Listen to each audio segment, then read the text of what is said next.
જય શ્રી કૃષ્ણ. મારી ચેનલમાં આપ સૌનું હાર્દિક સ્વાગત છે. આજે આપણે શ્રી ઠાકોરજીને ભોગ ધરી શકાય તેવી ફળાહાર વિભાગની સામગ્રી ફરાળી શીરો સિદ્ધ કરીશું. એકાદશી વ્રતના દિવસે આપણે રાજગરાના લોટનો અથવા તો શિંગોડાના લોટનો ઉપયોગ કરીને શીરો બનાવતા જ હોઈએ છીએ, પરંતુ આજે આપણે કુટીના લોટનો શીરો બનાવીશું. કુટીના લોટને હિન્દીમાં કુટ્ટુ કા આટા અને ઇંગ્લિશમાં બકવીટ ફ્લાર તરીકે ઓળખાય છે. આ લોટ તમને કોઈ પણ સારા પ્રોવિઝન સ્ટોર પર અથવા તો ઓનલાઈન મળી જાય છે. અને જો આપ વ્રજમાં જતા હો તો ત્યાં કુટીનો ડાળો મળે છે, તેને ઘંટીમાં દળીને પણ તમે કુટીનો લોટ તૈયાર કરી શકો છો.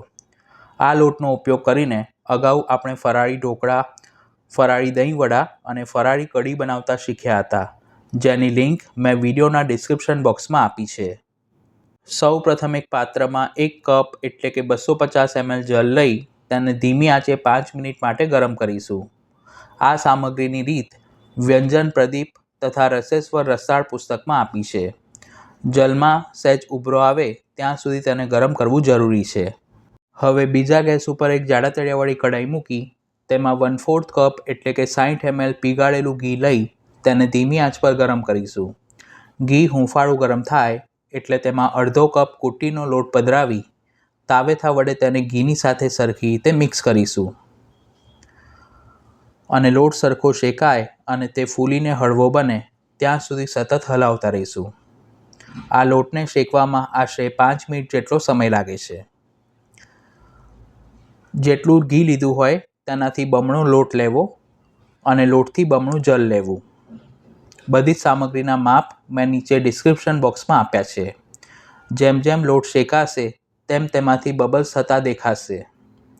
ગુજરાતમાં મોટેભાગે ફરાળી વાનગી બનાવવા માટે રાજગરાનો, શિંગોડાનો, સાબુદાણાનો અને મોરૈયાનો ઉપયોગ કરવામાં આવે છે, પરંતુ યુપી, એમપી અને રાજસ્થાનમાં કુટ્ટુનો લોટ પણ વપરાય છે. આ કુટીનો ડાળો આવે તેની તમે ઉપમા અને ખીચડી પણ બનાવી શકો છો.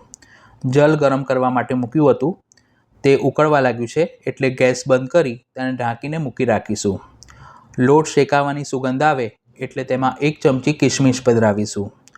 લોટ ગરમ છે એટલે ફક્ત 5 સેકન્ડમાં જ કિશમિશ સરસ ફૂલી જશે.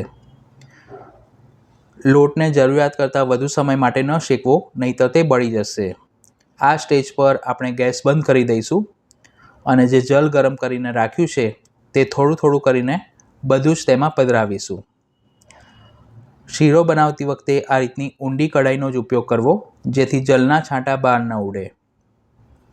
હવે ફરીથી ગેસ ચાલુ કરી મિશ્રણને તાવેથા વડે એક જ દિશામાં સરખું હલાવતા રહીશું, જેથી આપણે જે ગરમ જલ પધરાવ્યું છે તે લોટમાં સરખું એબ્ઝોર્બ થઈ જશે અને લોટ ફૂલીને ડબલ થઈ જશે. શીરો બનાવતી વખતે દૂધ અથવા તો જલ જે પણ લો તેને ગરમ કરીને જ લેવું. જો રૂમ ટેમ્પરેચર પર હશે તો શીરો પ્રમાણમાં ચીકણો બનશે. બધું જ જલ સરખું એબ્ઝોર્બ થાય અને મિશ્રણમાંથી ઘી છૂટું પડે ત્યાં સુધી તેને શેકવું.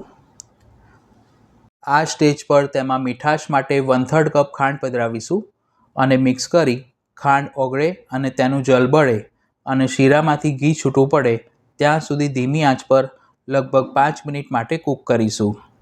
આ સામગ્રી સિદ્ધ કરવામાં 12 થી 15 મિનિટ જેટલો સમય લાગે છે. ખાંડનું માપ આપ શ્રી પ્રભુને જેટલી મીઠી સામગ્રી ભોગ ધરતા હો તે પ્રમાણે લઈ શકો છો. કોઈ પણ ફરાળી વાનગી બનાવતી વખતે તેમાં મીઠાશ માટે ખાંડનો જ ઉપયોગ કરવો, ગોળ ન પધરાવો.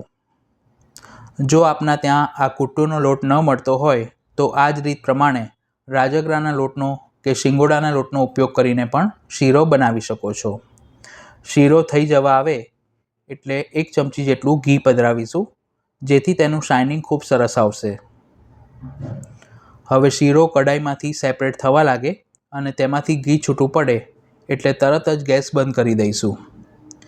પછી તેમાં સુગંધી માટે 5 ચમચી ઇલાયચી પાવડર અને સજાવટ માટે 1 ટેબલસ્પૂન જેટલી બદામની કતરણ પધરાવી મિક્સ કરી સામગ્રી થોડી ઠંડી થાય પછી તેને પાત્રમાં સાજી શ્રી પ્રભુને ભોગ ધરી શકીએ છીએ. તો આપ પણ આ કુટ્ટુના લોટનો શીરો એટલે કે માનભોગ ઘરે અવશ્ય સિદ્ધ કરજો. સામગ્રીની રીત પસંદ આવી હોય તો વિડીયોને લાઇક અને શેર કરવાનું ન ભૂલશો અને ચેનલ પર પહેલી વાર આવ્યા હો તો આવી પ્રભુલાયક સામગ્રી તથા સાત્વિક રેસિપીના વિડીયોઝ જોવા માટે ચેનલને સબસ્ક્રાઈબ કરી બાજુમાં આપેલા બેલ આઇકોન પર ક્લિક કરજો. તો ફરી મળીશું એક નવી રેસિપી સાથે. ધન્યવાદ.